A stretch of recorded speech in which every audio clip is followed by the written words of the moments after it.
What's up guys, Zach here with Dr. Eyeball MD. In today's video, I'm going to give you 5 life hacks to make your life a little bit easier in med school, a little bit easier in residency, and it also applies if you just have a really busy job.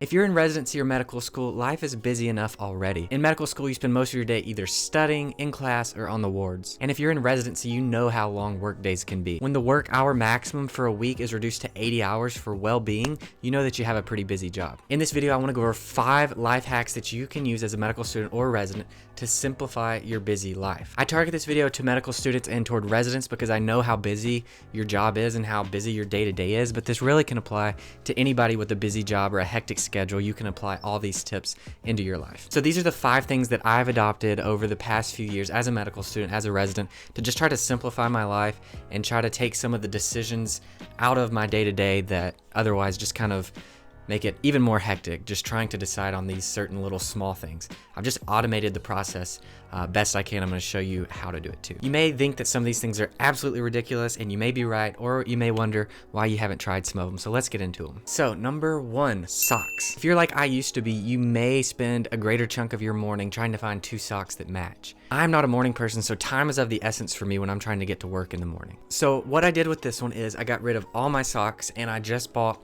one single type of sock. All the socks are the same, and by definition, they therefore have to match. What I did, I just went on Amazon, I found a sock that looked comfortable and that I liked the style of, and I just bought a huge amount of them. What I got is these little black footies from Under Armour. They're super comfortable. They're the no-seat kinds, and they have this little stretch band around the middle. They've lasted for a very long time, for actually many years now, and that's the only type of sock I have. It's just what I grab, and so I don't have to make a decision about what kind of sock I'm gonna wear or trying to match them up. It just saves me time just having all one type of sock. Maybe you don't mind having mismatched socks, but for me, I just feel like I'm losing the day if I start off not wearing matching socks. And plus, in ophthalmology, we operate without our shoes on, so it's a little bit embarrassing if your socks don't match. Number 2, dishes. For me, there is no worse part of household chores than doing the dishes. If you have your life together, maybe you wash the dishes and put them in the dishwasher right after you use them, but for me, I have not gotten to that level in my life, so our dishes tend to pile up. At the end of the week, we're faced with a huge pile of dishes in the sink, and it's really not something that you want to do on maybe your one day off, is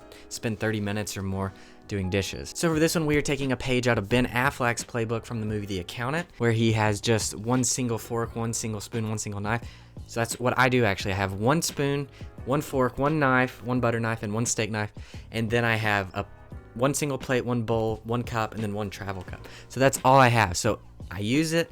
If I put it in the sink, it's in the sink, and then next time if I want to eat off of something, I have to wash that plate or that bowl. I can't just grab a fresh one. I have to use that one, and so I have to wash it. The sink can't pile up, and it forces you to just wash it each time that you need it. This way you're not facing a big pile of dishes in your sink and having to spend half an hour or more to wash the dishes and load them and all that stuff. I know this one probably seems crazy, but give it a try. You don't have to get rid of all your dishes. Just put them in a box, put them out of the way. Keep your favorite plate, cup, bowl, some silverware, and then just give it a try and see if it makes things a little easier for you. This one's also good if you don't have a dishwasher. Hopefully I haven't lost you yet. If you're finding this at all helpful, consider hitting the like button and subscribing to the channel. Keeping with the food theme, as residents, as medical students, we thrive off of free food, but that is not always something that we are able to find in the hospital, whether or not it be from a conference or something like that. Sometimes we don't have that option, and especially for dinner at night when we're home, we don't have that option. So number 3 is grocery delivery services. Now these are a lot cheaper than you might think. My wife and I actually pay less than $9 a month for grocery delivery service. It's unlimited deliveries, as many as you want for the month, and as long as the order amount is over $35, there's no delivery fee.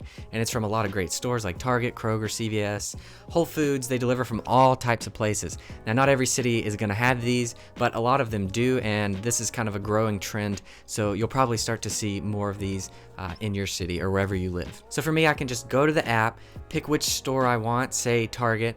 I can fill up the grocery cart, and then I can pick an hour delivery window later that night, say 8 p.m. to 9 p.m. Someone goes out, does the shopping, brings it to you. And that's pretty much it. It's super simple. It saves you a ton of time. Maybe you actually like going grocery shopping, so this one might not apply.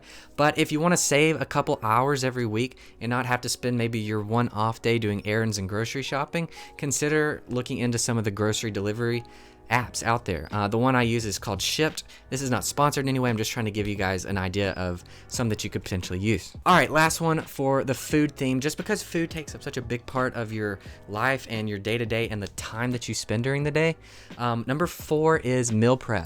This is one that I've kind of done off and on over the years, and when I do it, it does save money and it does save time. It's just that you have to put that initial work in some point during the week. So the idea is just to cook in bulk, partition your food into Tupperware, put it in the freezer, put it in the refrigerator, and then you have lunch every day for that week, and you don't have to worry about finding lunch that day. You don't have to worry about spending a lot of money on lunch, takeout in the hospital, anything like that. So you can just cook a big pot of lasagna or spaghetti or a casserole on the weekend, maybe Sunday evening. Just put it in your Tupperware, and then you've got lunch every day that week. For me personally, I spent a large part of my first year not eating lunch just because our clinic was so busy and it was hard to find time to go down and get lunch from the cafeteria. So I would go whole days without eating until maybe 6 p.m.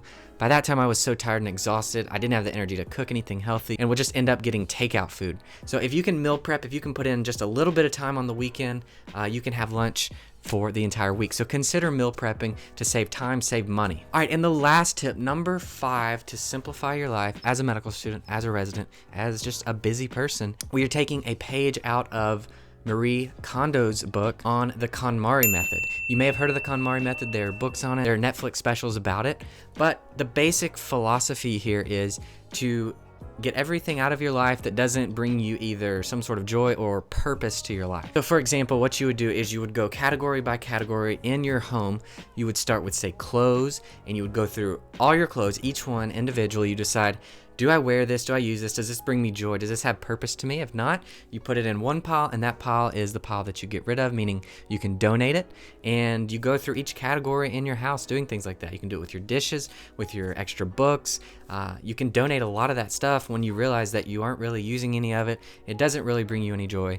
I actually did this in medical school. I went through all my clothes and did it with each article of clothing. I was able to donate and give away a ton of clothes, and it just left me with things that I actually like and appreciate and use, and that helps simplify my life because I don't have so many clothes, so much laundry, and I don't have to make as many decisions on what I'm going to wear because I know I'm going to like it. And to dovetail off that theme, if you simplify your wardrobe, it really actually makes it a lot easier day to day deciding what to wear. Busy people like Mark Zuckerberg or Steve Jobs would do this. They would wear the same clothes every day. And the reason for that is that they don't have to make fashion choices. That's not something that's important in their life necessarily. And so they've just eliminated that from the equation of their day-to-day decisions so that they can free up that mind space for other things. And if you're in medical school or in residency, maybe high fashion is not on your top priority list, so consider simplifying your wardrobe. For me, I wear scrubs every day, so I don't need a lot of extra fancy clothes.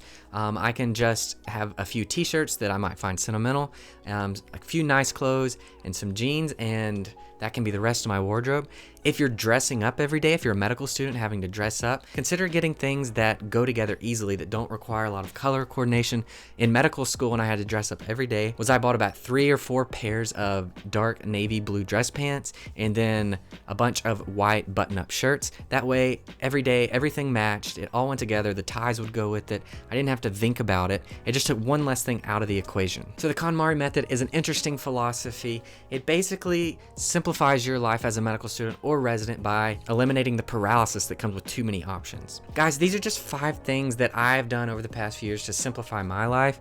In essence, you're freeing up your brain space, you're freeing up your free time by putting some of these smaller decisions on autopilot in your life. If you can do that, then you have more time to pursue other things and enjoy your time off when your schedule is already so busy. I hope you found this helpful. Leave a comment down below if you did, and tell me some other things that you've done to simplify your life, either in residency, in medical school, or if you just have a super busy job. I'm Zach with Dr. Eyeball MD, and I'll see you guys next time.